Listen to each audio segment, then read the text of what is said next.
The forecasting team at Colorado State University is predicting an above average risk for a hurricane or a tropical storm to make landfall or bring a close brush by to New Jersey. It's meteorologist Joe Martucci here. Let's take a look at the hurricane season forecast first. And this does come from Colorado State University. Our Across the Sky podcast spoke with a researcher from the Colorado State team about the forecast. You can find the Across the Sky podcast wherever you get your podcast. 23 named storms, 11 hurricanes, 5 of those major hurricanes, category 3, 4, or 5 storms. This is the highest forecast Colorado State University has put out, and it's over 40 years of predictions. Now we take a look at the average: 14 named storms, 7 hurricanes, 3 of them major hurricanes. And we look at 2023, well, we had a large number of named storms, but when it came to hurricanes and major hurricanes, we were right around the average. Now, we take a look at the county by county risk for a tropical system. Now, this could either be a landfall or something within 50 miles of the county. Monmouth County is at 26%, 29% in Ocean County, 28% in Atlantic County, and 29% in Cape May County. All of these about 10% greater than the average risk. Now, we'll flip it over to hurricanes. We have either a 10 or an 11% risk of a hurricane either making landfall or staying very close to the shore.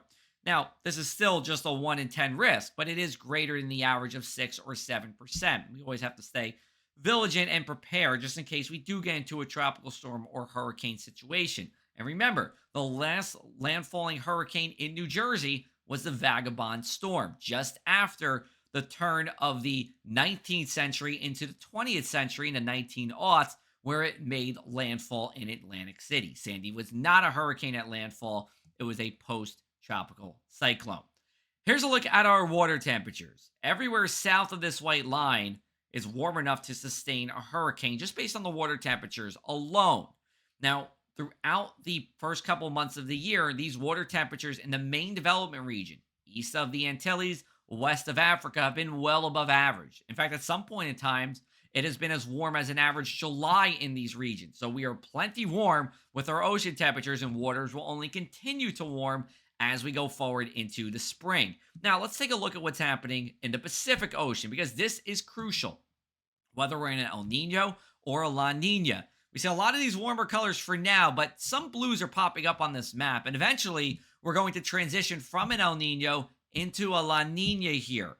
Now, we were in an El Nino over the winter, but as we start getting into June and July, we get into a La Nina. This is crucial because La Nina conditions reduce the wind shear in the tropical Atlantic Ocean. Wind shear is change of wind direction with height.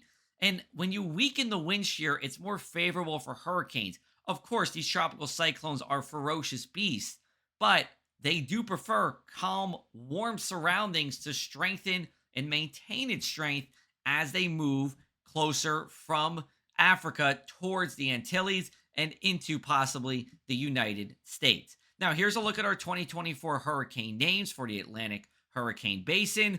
We do have 2 new names on this list, Francine as well as Milton. They replace Florence and Michael from 2018. We rotate our hurricane name list every 6 years, and if we need to retire a storm, we replace it with another name. Now, if we got past William, there'll be another list. It's a supplemental list that is used. We don't use the Greek alphabet anymore, but we do use a combination of English and Spanish names. We take a look at our tropical climatology here across the area, and we do see we start hurricane season on June 1st, but not really much of an uptick until we get to August, and then we peak just around the Labor Day weekend, and it's a slow decline through about mid-October, and then a steeper decline after that. I'll keep you updated all hurricane season long. We cover the shore like nowhere else here at the Press of Atlantic City. You can also check out our Across the Sky podcast where new episodes come out